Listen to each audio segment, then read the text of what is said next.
What's going on, everybody? Welcome to another Lowrider Boulevard video. This is another episode of Boulevard Stories, and today we have one of my friends, Hector Leyva. How you doing, bro? Good, man. Thank you for having me. All right, man. So tell us your story, bro. Like, how did you get into lowriding? So I've been lowriding probably since early 90s, probably 94, 95. Moved out to Vegas from LA, 15, 16 years old. First car I ever got, 65 Impala, man. That was kind of like the dream car I had since I was little. Got my license, got a job. First thing I did, bought some triple gold LA wires, 520s. I bought it off of, I don't remember his name, but it was a Royals car back then. Aqua blue, somewhat original, but they had cut the coils on it. It was already lowered. So by the time I put the LA wires on it, this thing was literally on the floor, man. It was as low as you can get without customizing. It wasn't cut or anything, but it looked like it. So you moved here from LA like in the early 90s. Obviously, I'm sure that you saw the whole lowriding thing in LA, but you actually started lowriding yourself when you first got your first car here in Vegas. Yeah. Okay. This has been home. It took me a long time to kind of be able to physically say it, man, I'm from Vegas, but I've been here the latter of my life. But I was born and raised in LA, but it's been very hard to let go of those roots. Yeah. But ultimately, Vegas kind of raised me as far as lowriders goes. What made you fall in love with like the lowrider culture? How did you know that that's what you wanted to do? Well, there wasn't anybody that did it in my family. It was kind of like the first one in my family that kind of decided to go to the car culture. When I was little, cars would come around. You know, we would go to family go take us to East LA. We would see the cars here and there. So I was little privy to it, but never really, because of my family, we never went to car shows or anything like that. But I just happened to see a car when I was little, and I knew that that's what I wanted. Like, I knew it was just so cool, so foreign to me that I was like, man, I want that. Yeah. When I met you, you had that red Cadillac, and I've seen pictures of previous cars you've had and then the cars you've had now. All your cars have been pretty much like high caliber, you know, like that red one was like, you know, you. Thank you. What I'm getting at, my question is like, what out here in Vegas, like maybe like who did you see, what kind of car clubs, or maybe like a certain rider that maybe like you saw and it kind of inspired you or kind of like influenced you to say like, man, I want that kind of quality, or where did you get that from to build like quality cars like that? So I was very fortunate with the group that I had around me, the guys that I met, that ultimately became friends, and they were into that quality of car. When we build cars, we all do the same thing. We all paint them, we all chrome everything out, we all do interior, we all put wheels on them. We all do the same things, right? But it's crazy how we end up with one result and other guys end up with these crazy, totally different results, right? Yeah. So I was fortunate enough that the guys that taught me were influenced by other car clubs that have been around, and they kind of told me, okay, this is right, this is what we do, this is what we don't do. But it was guys like out here or lowrider legends like Marty Felix, Dave from Royals was a big influence for me as well. And just seeing the cars that back then were really starting to come out and really put Vegas on the map. Yeah. So I strived for that. I wanted to be at that level. And the car, the one you're talking about, wasn't always there. It started out as a regular street cruiser. I used to hop it back then. And little by little, it led to that. Yeah. Zach Felix was very influential in getting that car to that level. And we would work on that thing every day for a full year until it became the full kind of turntable car that it ultimately became known as. To me, a car, it's got to be custom. And to me, you can look at a car and see 10 Impalas and they're all black, and who gives a shit? It's the same thing. Who cares? Right. But to me, you can take that car and shave here, move this, move that. Now it's your own. Now it's totally different. Now you created something that's unique and it's only yours. Yeah. So to me, that's what I strive for, was a custom car that was unique. And talking about that, that's something that I've been asking people too. Everybody has like different perspective or idea of what a lowrider is to them. You know, some people have Supremes with airbags and that's their lowrider. Some people have, you know, hydraulics, or some people just have it dropped and that's, you know, with 13s and that's their lowrider. If you're building a car, say like three things. Like, what are three things that you would have to do to that car and say, you get a fresh virgin car and you say like, okay, now this car is a lowrider. What are three things that you would have to do? And this will always be argued, but a lowrider, in the essence of lowriding, is a car that has wire wheels, has been either lowered or altered, but in my definition, has to have wire wheels, it has to have hydraulics. That's what makes it a lowrider. Now, ultimately, that argument's going to depend on what generation, when you grew up, Yeah. where you grew up as well. Yeah. You have the old school guys, the long hood guys that are like, obviously love the Lincolns. They grew up down that era when those cars kind of reigned. Whereas I grew up in the late 80s, 90s. That to me, it was different. I was fortunate. I missed the mini trucks. I personally am not a fan of them, but ultimately they're part of our culture. They helped get through that time where it was kind of dying out a little bit. But I missed that. So to me, I really don't care about those. Yeah. But there's the guys that's where they grew up. To them, the mini trucks are everything. And that's a lowrider. That's their lowrider. That's it. Yeah. To them, you can't argue anything. Mini truck is like the highest form of lowriding there is. But it depends on when you grew up, because all you remember is those times, and usually they're associated with good memories. But that's what you bring it. So that's what you're going to argue. Those guys argue. Back then, especially with the longer hood cars, the bigger cars, 14-inch, 14 versus the 13-inch. Yeah. So to me, they all got to have 13s. Say I grab a Cadillac and it's stock, and I put hydraulics 13-inch wheels. I have a lowrider. You're a lowrider. That's You're right. in the most basic form, that is a lowrider. Now, you can have a stock car and put wires on it. You can have a stock car and lower it. You might be lowriding and doing lowrider type stuff, but that, to me, and this is my opinion, it is not a lowrider. Yeah. Now, you can always go farther and argue the airbags versus hydraulics. I've had both. I had a 48 Fleet Line. When I bought it, the guy that had it had airbags in it. So I've had both, so I can argue both sides. Yeah. Fuck airbags. People are It's not the same feeling. People can argue it, and that they ride this, they ride that. Hydraulics ride just as good. When they're done properly, Yeah. it doesn't matter. Airbags still go wrong. They still deflate. They still pop. You can have problems with whatever you put on it. Yeah. But if you're going to low ride, if you're going to be a low rider, it's got to have juice on it, man. Yeah. You hit a switch, there's that sound, there's that feeling. There's nothing that can replace that ever, man. Yeah. Ever. You smile a certain way when you hit that switch, you don't get that smile when you hit an airbag. Right. All you do is duck down so people don't hear you when that fucking sound or the air starts going off. Yeah. Man. So it's a big difference. I always think about it like I said, everybody has a different idea of what's a low. If that's a lowrider to them, then they're lowriding, then cool, But I always had, in my mind, like the idea of, like, if someone has never been in a lowrider and they ride in a car with airbags, they might feel, oh, this is super cool. Of course. But if they ride in a car with hydraulics, I guarantee you they're gonna say it's like a different feeling. The lowrider is unique in the classic world because of those hydraulics. That's right. What are some of the other clubs that you'd see around here in Vegas around that time, like in the mid '90s, that were out there like active? The very first car club I saw out here, it was out on the east side, was a Tiempo Car Club. They were always, and still are, always out there, man. Yeah. There was, of course, One Love. Desirable Ones was always kind of out there for Royals. To this day, still being one of the ones that really helped kind of put Vegas on the map. I personally remember, like, I got into lowriding because of the magazine, and I remember, like, when I would see, like, a lot of the Vegas cars, like, when I got into, like, the late 90s, and I would see cars mostly from Royals, like, in the magazine. Like, I like the Riddler, like, Pretty Penny, like, all those kind, like, there was, like, a lavender one. I always remember those. Royals was it. Those were, like, the super, like, magazine ones that I would see in there. Like, that's the ones that would pop out, Royals with Dave running it really helped kind of get everybody together in Vegas. They would do a lot of cruising and all that. But the cars, they were pumping them out back then. Yeah. They were always in the magazine. They were like one after another. It seemed like they were pumping cars. They would go to LA a lot, which really didn't happen back then. So they really helped keep Vegas going and put Vegas on the map where it was, all right, they're doing something out there. What were, like, the go-to spots back then, or what was the scene like? But lowriding in general, for those guys that have been around for a couple of decades, it's a big cycle. And we're going through that again. It's has ups and downs. You go through this kind of height where everybody wants to lowride, and eventually they kind of go away, they go do something else.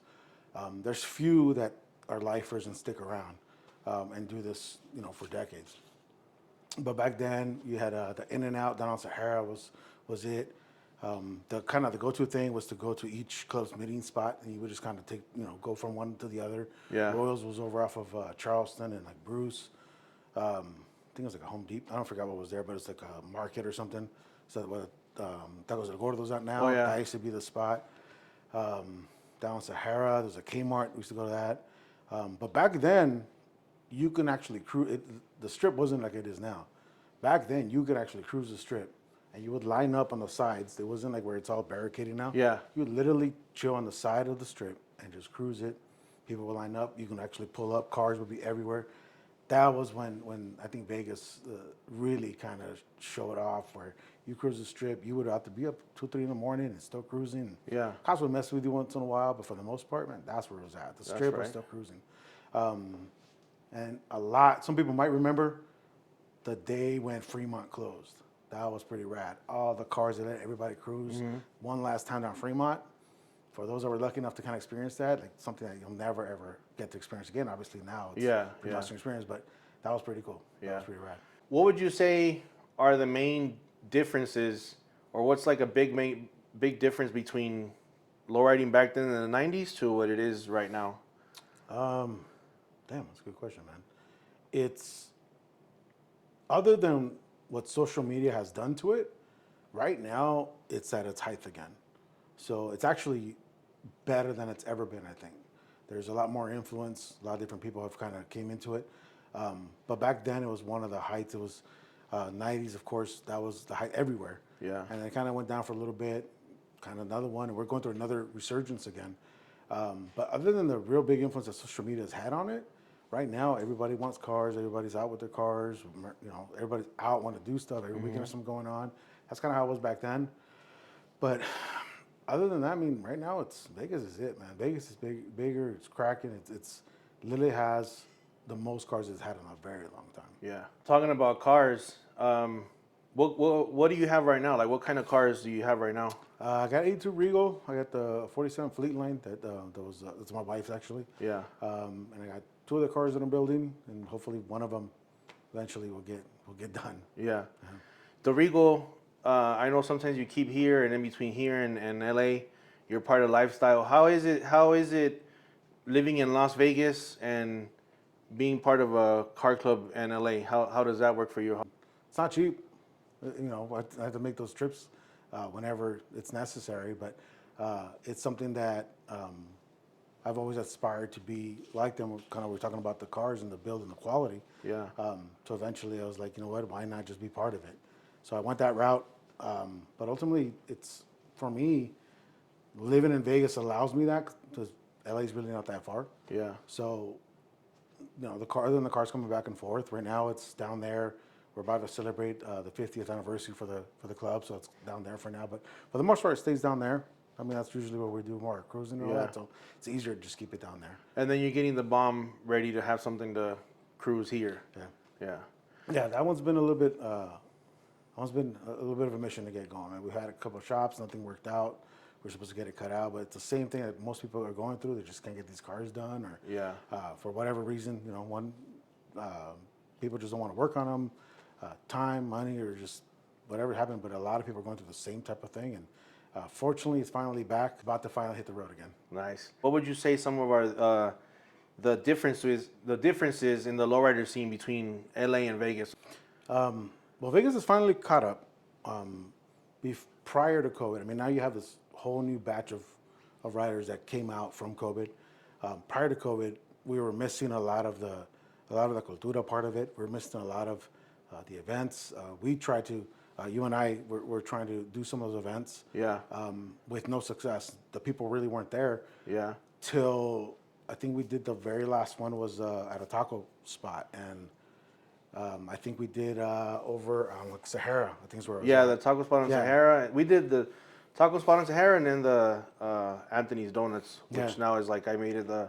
Now it's cracking. Yeah. But at the time, prior to COVID, it just wasn't there. People wanted it. This is what they were asking for. Yeah. We need more of this. We need more events. We need more culture stuff. But the support wasn't there. Now that you mentioned about like after COVID, I do remember like that when we did the taco spot, like we were both like, there was cars pulling up that we're like, oh shit, like where did this car come from? Like we started seeing like cars that we'd never seen out before, and it was maybe like a year after, you know, when COVID had been That going was, on. I think, the kind of the defining moment as far as where it took that turn. Yeah.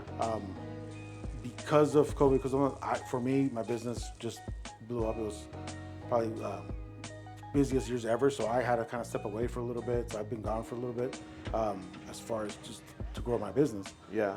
So I didn't really get to see the results of the little events that we were trying to do. Yeah. But that was, I think, the defining moment, because we both left that place and we're like, who are all these new people? What's going on? And we didn't see a lot of the older guys at that event.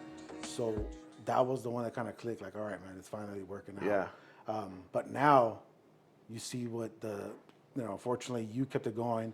The Cars and Coffee that we try to do, I mean, it's one of the most, everybody looks forward to go to that event. And it's something that if you wouldn't have stuck with it, who knows what would have happened to it. But Right. that was kind of the defining moment. COVID, good or bad, a lot of things did good come out of it. Yeah. But in comparison to LA, I mean, LA is different. LA every area has their own clubs, their own little kind of spots. We'll never compete with that. Right. We'll never be able to really surpass that whatsoever. Right. Never, ever, ever. There's just too many. They can have one show in just one area and it will beat anything we have here just because of the amount of people. Yeah. But right now it's probably the most cars that we've had in a long time. There's more people involved. There's definitely a lot more culture involved. Yeah. Everything that everybody's been wanting and asking from the lowrider culture. Yeah. That was happening everywhere else but here. We finally have it. Yeah. Which is a good thing. What would you say is something that, and the reason I'm going to ask this question is like, and I think I've talked to you about it before, is like, Vegas is, obviously we do have some people that are, born and raised in Vegas, lowriders born and raised in Vegas, but most of the majority of the people here in Vegas have come from other states, a lot being from California. And you hear a lot like, oh, like Vegas is whack, or we don't do it like Cali, we do it like this or like that. And I always think like, well, if you came from Cali and you live here and you know how to do it, how come you're not doing that here in Vegas? So I'm just, my question is like, what is something that maybe like people don't understand about like lowriding in Vegas? Well, I don't think you can say that anymore. I think it's changed. The perception of it's changed. Yeah. I think people now, because all this stuff's going on, they can't say that anymore. Right. Or they're either going to go with it or they're simply just not going to be part of it. Yeah. Which is kind of what it comes down to. So either you're going to help it and keep it going and do your part to make lowrider better in Vegas. Right. Or you're not. Right. But now, because of the people that are on it, they're kind of helping getting that going. But Vegas also itself is different. You go back to LA, most people work 9 to 5s off the weekends. So it's a very same structure that you knew that weekends come, you had something to do. Lowride. Lowride. Yeah. Here, three different hours scheduled all day long, 24/7. Mm-hmm. So people work different schedules, different times. So it's a little harder. They don't necessarily always have the weekends off. So that part I think plays a lot into it. Yeah. Other than really just not, it's easier to bitch about it than it is to do something about it. And that's ultimately I think where it kind of went. And now you really don't, you don't have an excuse anymore. What would you say is the biggest problem in lowriding in general that maybe we need to fix just to make the scene better? Well, it depends on who you ask. Problems only come from whoever you're talking to. Yeah. Whether, what side they're on, what agenda they have. Social media, in my opinion, has played a lot into it. Yeah. Both positive and negative. Yeah. But as far as problems that would make it better, I mean, you just got to do your part. You support, good or bad, like them or don't like them. Whatever it is, somebody's trying to sell something, you got to support them. Right. I don't care what it is. They'll see me, like for me, for instance, can't speak for anybody else, but whatever they're selling, you go buy it. Like that's, in my opinion, the best way to help and make it better. Right. Whatever little hustle they got, whatever little trinket they're trying to sell it, whatever it is, if it's for the movement, it's for them trying to do something, you got to go support. Support, yeah. So, but as far as problems themselves, I mean, those are all a little bit more personal between people. Vegas has I don't know, like any other state has seen a little bit of that, but ultimately, that answer can only be, I think it's only going to come from whoever you're talking to. Yeah. I personally believe that most people ultimately, depending on where they're coming from, what their agenda is whether it's a problem or not. Right. But overall, man, right now, this is the height. I mean, 5 years from now, my answer might be different. But for Right. now, Vegas is really the spot to be. Yeah, at. it's cracking right now.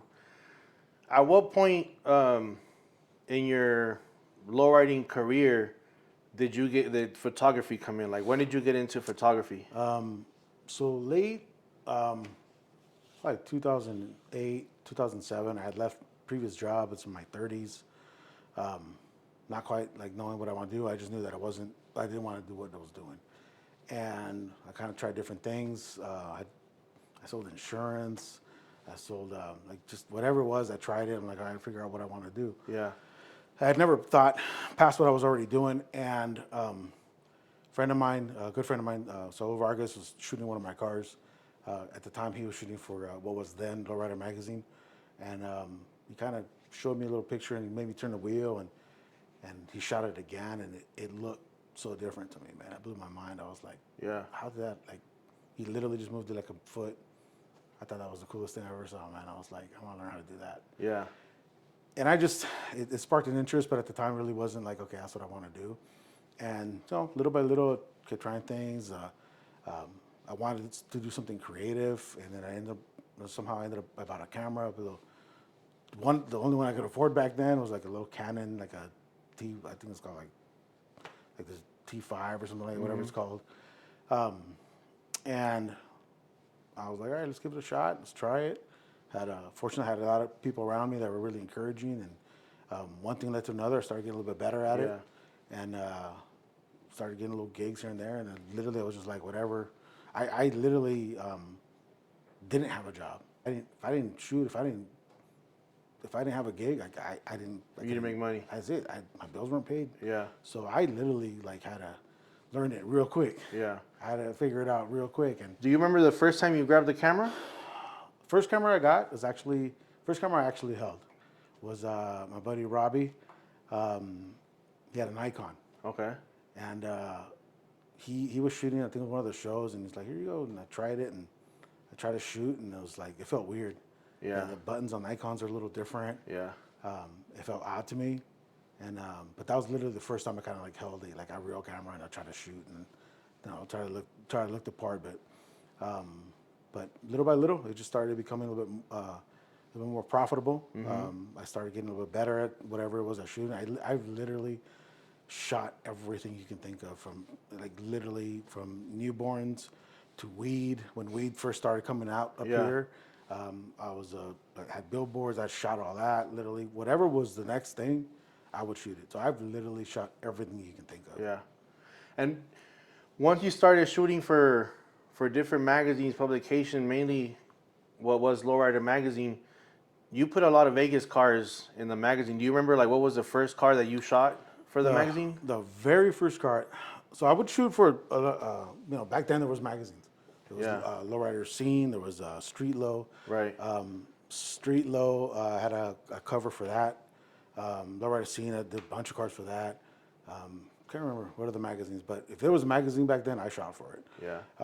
But the very first car I did for the magazine was a 53 or 54 blue Chevy. It was Leo. I don't think he was with a club at the time, but I shot that back over off of Fremont before they closed all the Fremont down. I shot in one of the motels in there. And that was the first one ever shot. Oh, I remember that. I remember that shoot. Yeah. Now you can't shoot there anymore. It's all blocked. It's all closed off. Most of my shoots, I try to put some effort into it. I always thought it's kind of like the least thing, at the very least, I could give my time and effort to create the best shot I can do for that owner who just spent years and years of their time. Yeah. And this is the one time they're going to be in the magazine. So I would always try to kind of marry the background with the car and give it some sort of story. And it's unfortunate now you still see guys shooting like with graffiti in the background. Like, to me, it's so generic. Like, there's so much more in the city. Like, there's so many backgrounds. Yeah. Like, you got to give these cars life. And the background isn't necessarily, the background is just part of it. Right. Your subject is still the car. That's your main character. But, even that, you put the truck with the background, you create a little story, and it would always have some contrast to it. So that's kind of what I always kind of got known for, or people would look forward to. That people would even ask me, like, where we're shooting, they would get excited to kind of see where we're going to do at. Yeah. But that was kind of what I used to got known for, or people would look forward to, is kind of the final outcome of putting those two together. Yeah. When did you know someone was ready, or what did you look for? How did you choose a car? Like, hey, let's shoot your car. It just honestly, a lot of it was color, what they were looking for. There were certain expectations that they had for the magazine, there's certain colors and certain, they would need, every magazine required a certain type. Yeah. Back then it was like, you know, you needed a dub car, you needed a lowrider bike. There was a formula to it. So it was kind of just literally what was next, what fit in there. In order to get some recognition, I would have to travel. That's Vegas at that time really wasn't what it is now. So Yeah. I would have to go. I'd be, Idaho, New Orleans, Arizona, wherever it was at. Like if there was cars, that's where I had to travel to really get known and kind of be able to shoot other cars. Yeah. Because here at the time we were a little limited. But if it was available here, I shot it. Yeah. At that time when you got into photography and you were shooting cars, I remember I was getting into photography at that time, and I would run into you at the shows. That's how I met you. Like, you would come up to me and, like, ask me how I was doing and help me with my camera and stuff like that.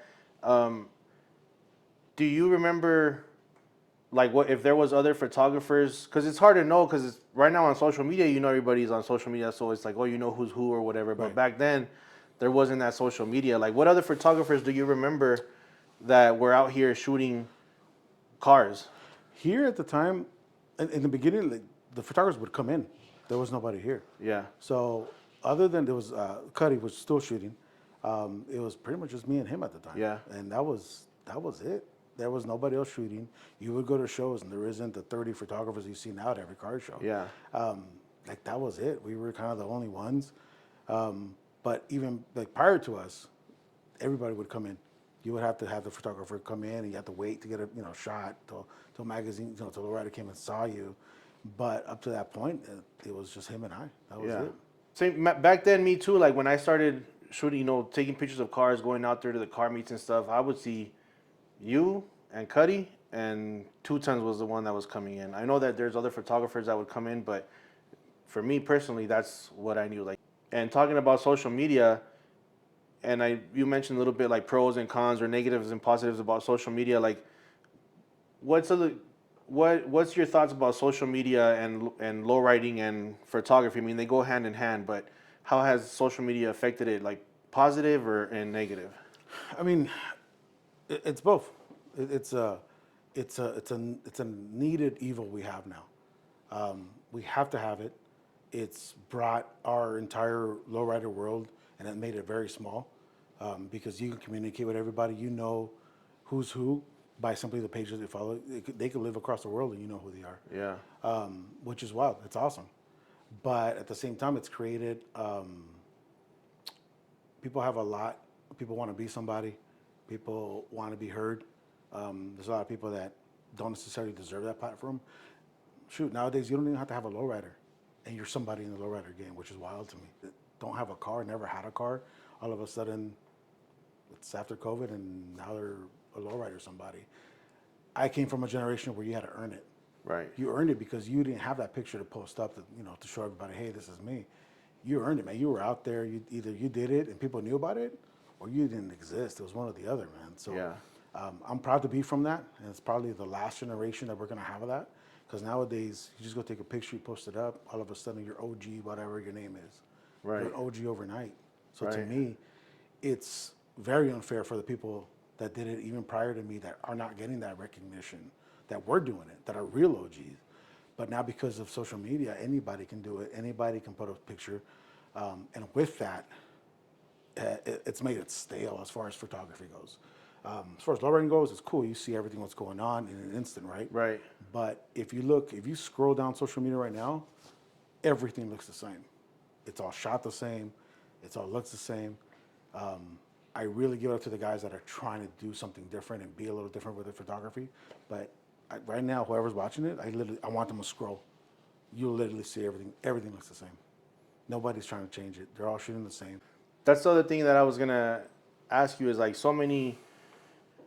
the scene is growing, the car, it's basically at its peak. Like so many cars out there, so many car clubs, photographers, we're out there, a whole bunch of they're out there, either photographers, or you just doing social media or videos or whatever it is, but how hard is it to actually try to find to do something different and not get the same shot as everybody, not get the same background as everybody? Well, first we got to make a definition, okay?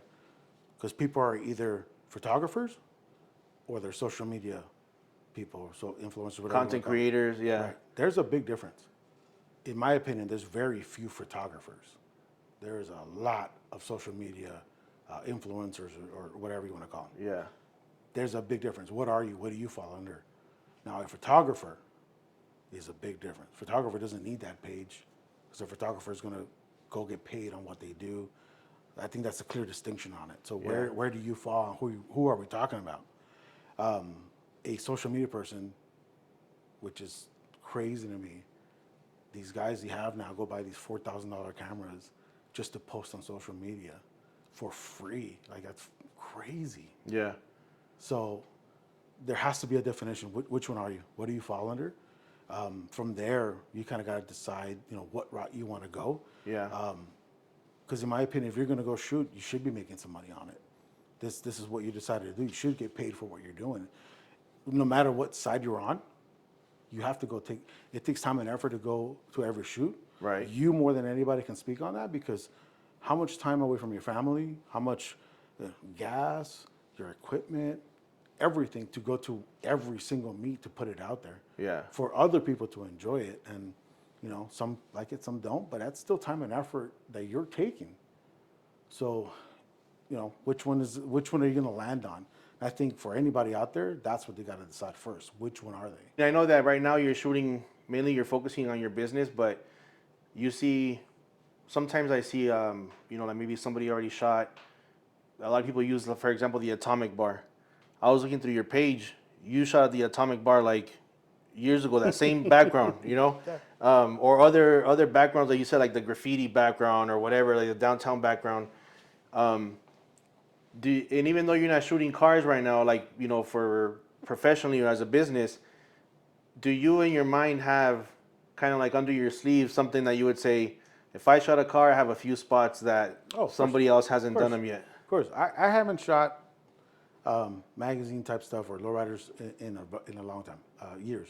Not a long time. I still shoot them from time to time. People ask me to shoot their cars and sort of thing. But in a professional setting, I haven't shot it in a couple of years.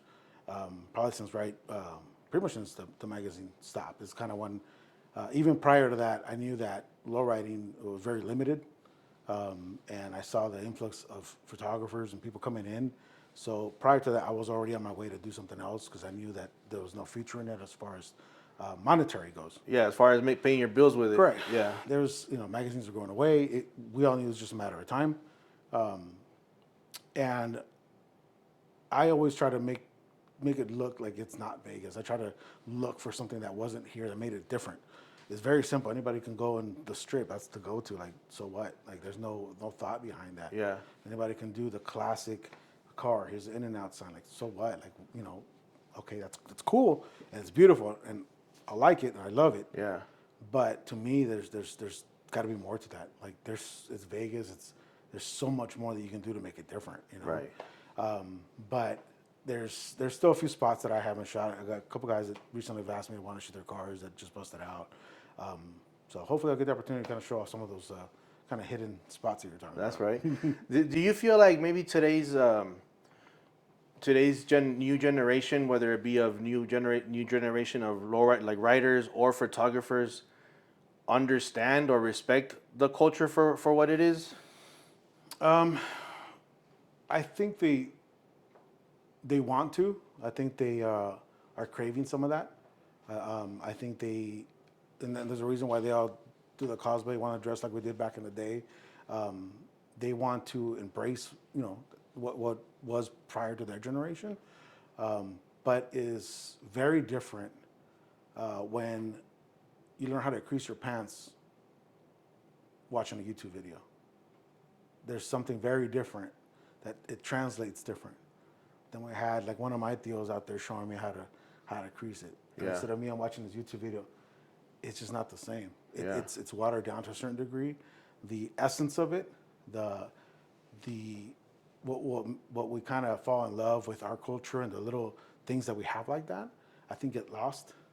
But you still need that. You want them to continue that because Yeah. otherwise it gets lost. Right. And I'll be damned if somebody else is going to tell my story. I'm not going to have somebody else come in here that doesn't know it and tell that story. So I'm glad that they are doing that Yeah. because they're continuing that. So however they're learning it, that's cool. But it is a little different. Yeah. And ultimately, when the next gets passed on, it might not mean as much. It might not have the same feeling. It might not speak to them the same.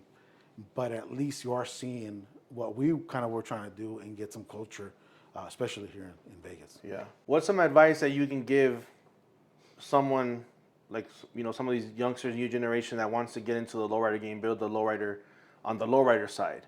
Like, what kind of advice can you give them? You gotta have a good job, man. This isn't cheap, especially now. It's getting more expensive every day. You gotta have the funds to be able to do it. You gotta have the support system. The last thing you need is some, you know, your old lady nagging you that why are you doing this, why are you doing that. That was something that was told to me early on.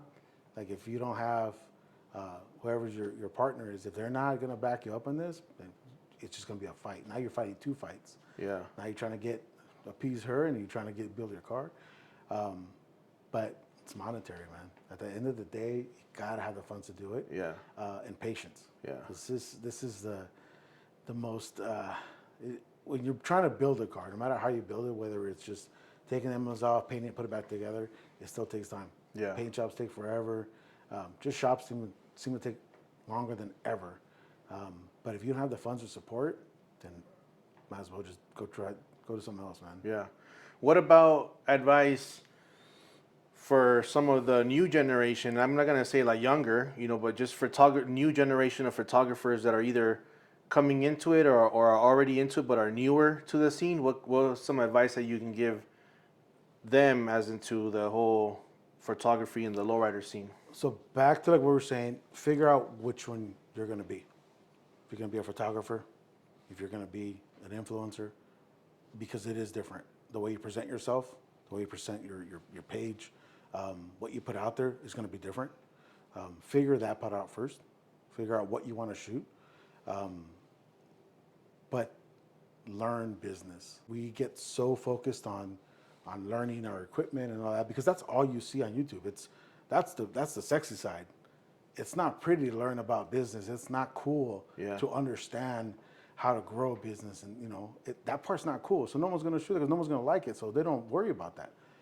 But most of us aren't taught that, whether it's passed on from our parents or not. We're not. We're not. We don't talk about things like that. Yeah. So it's not the fun part, but you can't have one without the other. If you don't learn business, you're gonna have this great artist, and the whole starving artist thing is common for a reason, because most can't marry the two, and you have to have those together. Yeah. But if you don't become obsessed with both, of learning your business side of it, how to grow it, how to make it, and right now it's easier than ever to do that. But if you can't embrace that, then it's not gonna work out for you. You might as well go get a 9 to 5 and just do it on the weekend and enjoy it. But It's a hobby, yeah. That's it, and that's okay. There's a place for that. There's nothing wrong with that. Yeah. Ultimately, a lot of photographers, you know, that is their hobby. It is fun to do, but without the business, you're not going to be able to stay in it long enough. Yeah. Do you think that you talked a little bit about, you know, some people like maybe like being in the scene but not having a lowrider, not being actually like in it. Do you think that a photographer, if they picked up a car of themselves, lowrider, bomb, whatever, custom car, would they understand the whole scene a little bit better, like the photography part of it better? Absolutely. So, first of all, we have to give praise to guys like you that actually lowride. It's a different level, and I think it puts you at a different level compared to everybody else.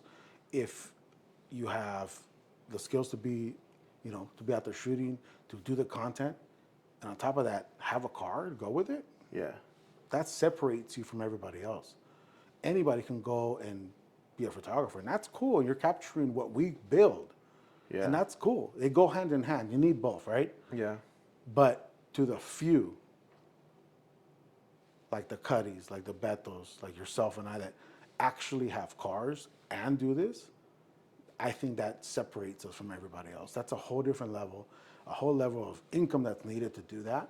There's a big difference in low riding and capturing it than just being somebody that captures it. Yeah, and it's definitely not easy. It's not easy. I mean, like, I don't drive my car as much maybe as somebody would say, like, oh, we're out here all the time, or we're out here dipping the streets all the time. Maybe I'm not like driving my car all the time, but it's hard. Like, But you have one. yeah, I have one, but it's hard because Not only you have a few of them, not Yeah. just one car. yeah, And we're gonna get to you. We're gonna Yeah. put you in front of the camera because it's time you tell your story. Because some of these people need to know the kind of how difficult this is to do yeah, that. because sometimes you go, I don't know, like just for example, like you might go to the New Year's cruise, for example, and I take my car, and it's like you want to be part of everybody that's kind of driving around and you know, but it's more like I drove my car there, I parked, but now I got to get off and shoot or create my content or Hard get to my do both. content, get my pictures, walk around. And then when everybody's getting ready to leave, like they say this New Year's, everybody's getting ready to leave, I'm already looking like, okay, I need to move my car. Let me move my car. I park it over here down the street. This is where I'm going to be shooting so that when everybody passes, Yeah. I jump in my car and then follow back, you know, follow through. It's almost So impossible to do both. Isn't Yeah, it? so it's definitely not easy. Yeah. Yeah. But all right. before we end, is there any shout outs you want to give out? Any like you know, credits to anybody or shout outs before we close? Yeah. First, we start with you, man. Thank you for your time. I know this takes effort. It takes away from your family. You're the one that kind of has been there before the COVID people showed up and really kept it going. And, Appreciate that. And opened that door to where anybody can do it. And granted, by then there was already people doing it. Yeah. But the consistency that you're doing it at, I don't think you get enough credit for it, man. Thank you. But this gives us another platform, and people have seen it, and I think Dave, like, you know what, he can do it, I can do it also. So it's given us many other platforms in order to tell our story. But it's guys like you that have kept us going. Other than that, it's just the people that have been around me, that supported me, that genuinely supported me and kind of molded me as far as being low riding and photography, that kind of given me that, hey, man, you can do it. Yeah. And at the end of the day, I hope that one day somebody that's starting out sees it and like, well, that dude can do it. That dude's all tatted up, man. If he can do it, he has a business that's thriving. Like, why can't I? Right. And that's ultimately all I would like to be, that example for somebody who's just genuinely just picked up a camera, has no clue what f-stop and nothing, and then one day see him be like, well, he did it, why couldn't I? And one next thing you know, he's got a business too. That's ultimately what the example that I would set for those people, because somebody did that to me as well. Well, before we end, bro, I want to appreciate you. I mean, I want to thank you. man. Thank you. I appreciate your time, for having us in your home and telling us your story. I wanted to give you one of these shirts designs that I've been making. It says "Less hate, more low riding." Thank you, man. Thank you. Yeah, thank you for having us and telling us your story, man. No, I'm glad we made it work. I know it's typical Vegas summer. We were supposed to do it in the garage, but it's like 115, man. There's no way, man.